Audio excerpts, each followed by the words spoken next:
Benjamin est consultant en stratégie d'entreprise. Depuis quelques années, il aide ses clients à structurer leur business, à trouver des solutions innovantes. Il est doué dans ce qu'il fait, et ses clients le savent. Mais aujourd'hui, il est là, devant son ordi, avec ce projet qu'il prépare depuis des mois. Et pourtant, impossible d'appuyer sur « lancer ». Le programme est prêt, les vidéos sont enregistrées, tout est en place. Il suffit d'un clic. Mais il se dit que c'est pas encore assez, pas assez parfait. Il repasse en boucle ses vidéos. Il trouve que sa voix n'est pas top à un moment ou que l'ordre des modules pourrait être amélioré. Chaque jour, un nouveau détail à revoir. Ça devient presque une habitude chez lui. À chaque nouveau projet, il traîne. Il pourrait tout lancer en quelques semaines, mais au final, ça prend des mois. Il ajuste, il modifie, il perfectionne sans fin. Et puis, il regarde ce que les autres font. Ils publient leurs informations, leurs articles, ils sont partout. Ils ont l'air tellement sûrs d'eux. Lui, par contre, il se demande comment ils arrivent à être aussi confiants alors que lui, malgré toutes ses compétences, doute toujours. Il sait bien que c'est pas juste une question de détail. C'est bien plus que ça. Il est bloqué. Il se lève, se fait un café, regarde par la fenêtre.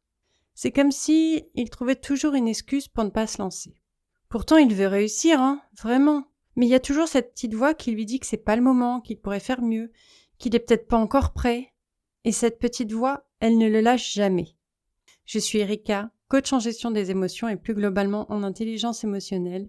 Et si tu n'as jamais pris le temps de te pencher sur tes émotions, si le stress, l'anxiété, les expériences passées ou le manque de confiance en toi impactent tes enfants ou ton entreprise, on peut ensemble identifier ces blocages, surmonter tes obstacles émotionnels en se concentrant sur la gestion des émotions, l'estime de soi et la guérison des traumatismes. Présentation faite, on en revient à Benjamin. Pourquoi est-ce qu'il est coincé comme ça ? Qu'est-ce qui l'empêche d'appuyer sur ce fameux bouton lancer ? Ça peut être le bouton publier pour toi peut-être. Cette peur de ne pas être à la hauteur, elle vient rarement de nulle part. En fait, elle s'installe petit à petit et elle peut avoir bien sûr plusieurs origines. La première chose à comprendre, c'est que tout part souvent de notre éducation, de ce qu'on a appris. Ce qu'on a appris dès l'enfance ou plus tard d'ailleurs. Peut-être qu'enfant, Benjamin a grandi dans un environnement où il n'avait pas droit à l'erreur. Tu sais, ces familles ou ces écoles où il faut toujours être le meilleur, sinon t'es pointé du doigt. Et lui, du coup, il a appris à croire que pour réussir, il fallait être parfait. Peut-être que toi aussi, t'as au fond de toi une petite voix qui te dit « si c'est pas parfait, ça vaut pas la peine ». Ou si je fais une erreur, tout le monde va le voir. Ou on va pas me prendre au sérieux. Ce genre de phrases, ce sont des croyances limitantes. Perfectionner à fond, c'est juste un moyen d'éviter de se lancer, d'éviter de se montrer, d'éviter de montrer ce qu'on fait. Et oui, ça protège de tout ce qui nous inquiète, c'est-à-dire le regard des autres. Et il est là le vrai blocage. Le vrai blocage, c'est la peur du jugement. Qu'est-ce que les autres vont penser ? Est-ce que ce que je propose est vraiment à la hauteur des attentes ? Et Benjamin est dans un cercle vicieux. Il passe son temps à observer ce que les autres font, ces autres qui ont l'air si sûrs d'eux. Enfin, tu vois le genre, ceux qui lancent leur formation, qui font des vidéos parfaites, qui sont partout. Et toi, tu regardes ça et tu te dis, mais pourquoi eux y arrivent si facilement et pourquoi moi je rame autant ? Parce que tu te compares en permanence aux autres. Et la comparaison, c'est un piège, un vrai piège. Parce que quand tu vois les autres, tu oublies tout ce qu'ils ont traversé, tout ce qu'ils ne disent pas. Tu vois la surface, tu vois pas la réalité. Tu vois pas ce qu'ils traversent, leurs doutes, leurs blocages. Et en fait, tu continues à te comparer à l'image parfaite qu'ils montrent et que tu t'en fais. Alors forcément, tu te mets la pression pour faire pareil, pour faire mieux. Et à force de vouloir tout bien faire, tu finis par ne rien faire du tout. En fait, c'est ça, tu cherches à être parfait avant même de te lancer. En tout cas, c'est le cas de Benjamin. Mais faut aussi comprendre que nos expériences passées, forcément, elles nous lâchent pas comme ça en un claquement de doigts. Quand on parle de Benjamin, il a probablement déjà vécu des échecs, des moments où ça n'a pas marché comme il l'espérait. Peut-être qu'il a déjà lancé un projet, qu'il y croyait et que ça n'a pas pris. Peut-être qu'il a reçu des critiques qui l'ont touché en plein cœur. Toutes ces choses qui laissent des marques. Et à chaque fois qu'il veut lancer quelque chose, à chaque nouvelle tentative, il se dit, peut-être inconsciemment, Et si ça se passe encore mal? Et si j'échoue? Et si je reçois des critiques? Alors forcément, il freine des cas de fer. Mais encore une fois, il ne freine pas parce qu'il n'a pas les compétences, mais parce que son cerveau reste coincé sur ces moments où il s'est senti déçu, où il a senti qu'il décevait aussi. Et peut-être que toi, tu as déjà ressenti ça. Tu t'es lancé dans quelque chose, tu as fait de ton mieux, mais ça n'a pas marché. Ça arrive à tout le monde, vraiment tout le monde, 100% des gens. Mais souvent, on le prend comme un signal qu'on n'est pas assez. On laisse ces plantages nous dire au final ce qu'on est capable de faire ou pas. Mais j'ai un petit scoop pour toi. Le passé, c'est pas une prophétie. D'accord? C'est pas parce que ça s'est mal passé une fois, peut-être 2, peut-être 3, que ça se passera toujours comme ça. Et tu seras vraiment libre quand tu auras conscience que t'as pas besoin d'être parfait pour être légitime. Mais que c'est en passant à l'action, en lançant ton projet, que tu vas justement te prouver que tu es à la hauteur. Et au pire, si c'est pas le cas, tu comprendras ce qui n'a pas été. Tu feras mieux. Tu procéderas par itération pour que ce soit de mieux en mieux. Ce qui est sûr, c'est que si tu ne fais pas, tu ne sauras pas ce que tu peux mieux faire et tu n'apprendras pas à faire mieux. Et ce que je voudrais te dire aussi, c'est que la peur, elle va pas disparaître en perfectionnant tous les détails. Mais elle peut disparaître quand tu te décides d'agir malgré cette peur et que petit à petit, elle va s'effacer. Alors toi qui m'écoutes, si tu te sens concerné, qu'est-ce qui t'empêche vraiment de passer à l'action? Bon, et puis la peur de ne pas être à la hauteur, elle se limite pas juste au fait de repousser des projets. Donc il y a la procrastination. Tu te dis que tu vas faire quelque chose, mais tu repousses encore et encore. Et bien souvent, soyons honnêtes, c'est pas parce que tu manques de temps. Même si c'est probablement ce que tu dis à la terre entière. En étant honnête, c'est souvent parce que tu as peur. Benjamin, il est en plein dedans. Son programme, il est prêt, mais il évite d'affronter le réel. Parce que appuyer sur lancer ou sur publier, c'est se rendre visible, c'est s'exposer aux critiques. Et ça, c'est terrifiant. On est d'accord. Et puis, il y a aussi le fait d'éviter les responsabilités. Parfois, au lieu de procrastiner, tu vas carrément refuser d'accepter un projet. Parce que, quelque part, tu te dis que ce projet est trop grand pour toi, que t'es pas encore prêt ou prête pour ça. Donc, du coup, tu dis non, j'ai pas le temps de me prendre ou tu trouves une excuse pour pas l'accepter. Il y a aussi la peur de viser trop haut. Tu veux faire des choses incroyables. Mais à chaque fois que tu as une idée qui pourrait vraiment tout changer, tu te dis pas encore. Tu penses que tu dois attendre d'être meilleur, plus compétent. Et là encore, c'est la peur qui parle. C'est pas la réalité. Parce que quelquefois, on se dit, si je fais quelque chose de super bien, après, les autres, ils vont attendre la même chose tout le temps. À chaque fois que je ferai quelque chose. Et ça peut être super compliqué à gérer. Ensuite, je voulais aborder un point, c'est que quand tu penses que t'es pas à la hauteur dans un domaine, très souvent, ça finit par te suivre dans les autres domaines.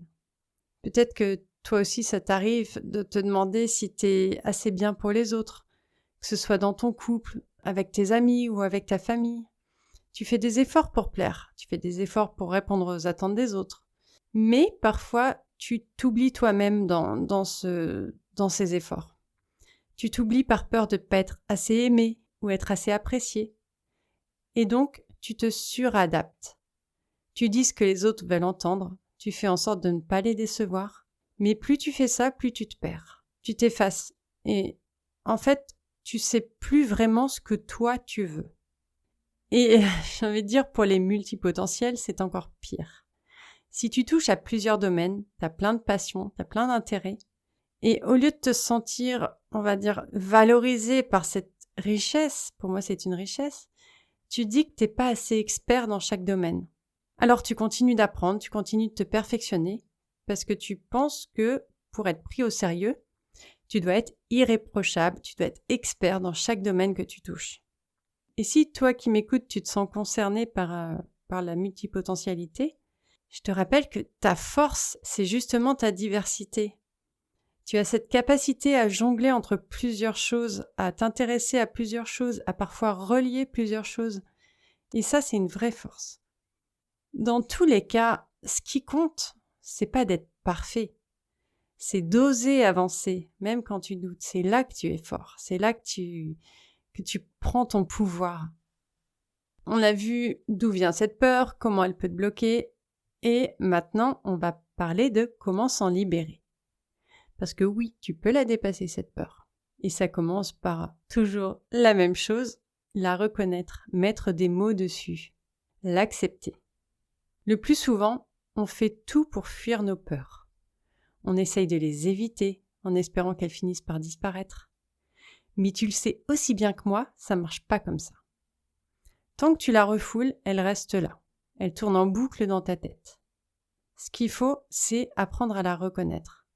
Quand tu commences à identifier ta peur, tu commences déjà à reprendre le contrôle. Alors, la prochaine fois que tu sens le doute ou la peur monter, prends un moment, pose-toi et dis-toi « Ok, là je doute, là j'ai peur.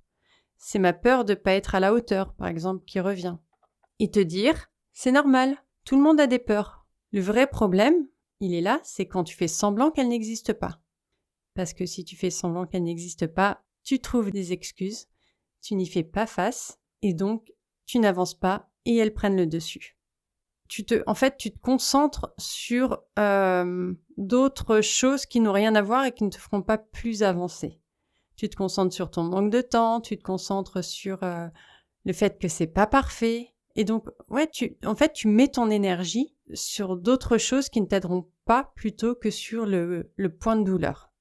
Tandis que quand tu la regardes en face, ta peur, tu lui dis « Je te vois, t'es là. » Et ça, c'est déjà un premier pas. Parce que tu mets des mots dessus, tu sais quoi cibler. Ensuite, il faut aller voir ce qui alimente cette peur. Très souvent, c'est lié à des croyances que tu as sur toi-même. Des idées que tu traînes depuis des années, qui te bloquent mais qui sont pas vraies. Par exemple, Benjamin, il a cette croyance que s'il fait une erreur, tout est foutu. Je suis sûre que toi qui m'écoutes, tu dis « Bah non, c'est pas foutu s'il fait une erreur. » Si c'est ce que tu te dis, applique-le à toi-même.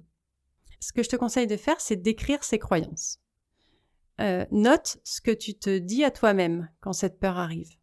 Par exemple, si c'est pas parfait, je vais me planter. Les autres sont meilleurs que moi. J'ai pas encore assez de maîtrise pour pouvoir avancer. Les attentes des autres vont être plus élevées si ce que je fais est bien. Si par chance, un coup de chance, ce que je fais est bien aimé. Non, c'est pas des coups de chance, c'est du travail. Et voilà, note toutes ces idées. Et une fois que tu les as notées, tu les remets en question. Est-ce que c'est vraiment vrai ? Très souvent, tu vas te dire « Non, pas vraiment ». Est-ce que le fait de ne pas réussir du premier coup veut dire que je ne suis pas à la hauteur ? Je pense que même en te posant la question, tu auras tout de suite la réponse. Donc remettre en question ces croyances, c'est la clé pour commencer à les déconstruire. Ensuite, la prochaine fois que tu fais quelque chose, au lieu de te demander si c'est parfait, si c'est ce qu'on pourrait y trouver à redire, demande-toi « Ok, qu'est-ce que j'ai appris en faisant ça ?» Ça peut être quelque chose de tout simple. Peut-être que tu as avancé sur une tâche, peut-être que tu as osé dire ce que tu pensais, peut-être que tu as écrit ton premier post. Et qu'est-ce que tu as appris en écrivant ton premier post ? Qu'est-ce que tu as appris en voyant des réactions ? Ou pas de réaction d'ailleurs, s'il n'y a pas de réaction, c'est peut-être que ça touchait pas les personnes que tu visais, et donc dans ces cas-là, tu as quand même des outils pour faire mieux. Quand tu réalises que c'est pas parfait, t'avances quand même. Et c'est ça qui compte. Et tu verras que petit à petit, tu vas itérer et tu gagneras en confiance. Par contre, il y a quelque chose de très important à comprendre, c'est que la peur ne s'envole pas du jour au lendemain. Elle sera toujours là d'une manière ou d'une autre. Et c'est là où il y aura un vrai changement, c'est quand tu vas apprendre à agir avec ta peur, malgré ta peur, et pas contre ta peur ou en fuyant ta peur. Parce que même si tu as peur, tu continues d'avancer. Quel que soit le niveau, entre guillemets, des gens, surtout quand on a une visibilité publique, quel que soit le niveau, on a toujours des peurs. Donc, ne crois pas que un jour, elle va partir tout de suite, tu auras un déclic, waouh, c'est bon, ça y est, j'ai plus peur. Tu auras plus peur des mêmes choses, bien sûr, mais il y aura toujours Des peurs, parce que c'est normal qu'on ait des peurs, parce que ça veut dire que on fait des choses qui comptent pour nous. Et quand ça compte, on a forcément peur, parce qu'on a quelque chose à perdre, parce qu'on a quelque chose d'important, parce que c'est normal en fait. Et c'est bien, ça veut dire que c'est important pour soi. Prendre des risques, ça veut pas dire faire n'importe quoi sans réfléchir, bien évidemment. Mais ça veut dire accepter que tu maîtrises pas tout, mais avancer quand même. Benjamin, il doit lancer son programme, même s'il doute encore. Parce que c'est seulement en agissant qu'il verra ce qu'il est vraiment capable de faire. Alors je te demande une petite question pour toi. Quel petit risque tu peux prendre aujourd'hui? Quel premier pas tu peux faire, même si ça te fait un peu peur? Que ce soit poster un article, contacter un client, ou même juste oser dire ce que tu penses. L'essentiel, c'est que tu fasses ce premier petit pas. Et plus tu vas faire des petits pas, plus cette peur va perdre en intensité. Tu verras. Pour finir, je t'invite à regarder ce que tu fais bien. Me dis pas « je ne fais rien de bien », c'est faux. Benjamin, il passe du temps à se focaliser sur ce qu'il doit améliorer. Et tellement de temps qu'il oublie tout ce qu'il a déjà fait. Et toi aussi, peut-être que tu fais pareil.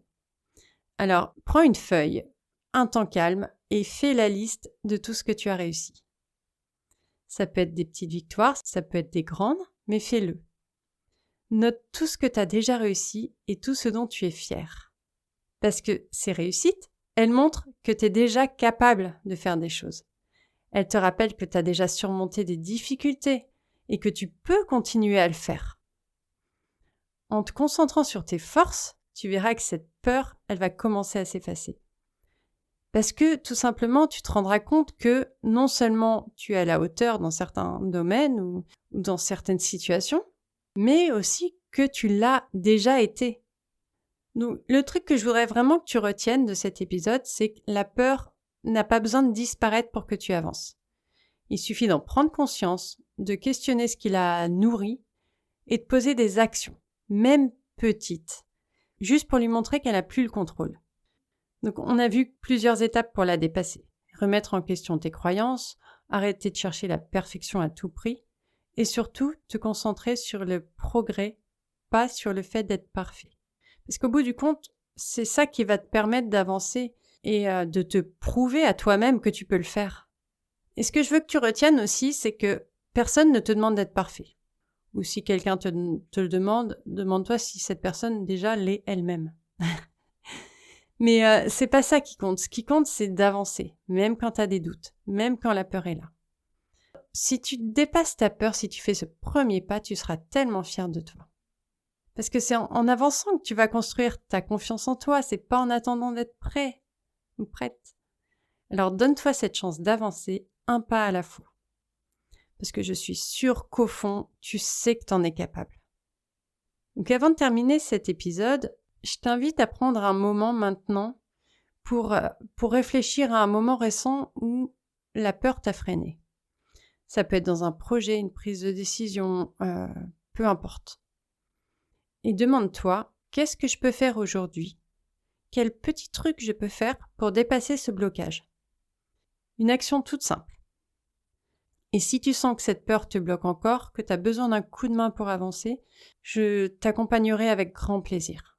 Tu peux me contacter si tu veux qu'on en discute et on verra ensemble comment te libérer de ce frein.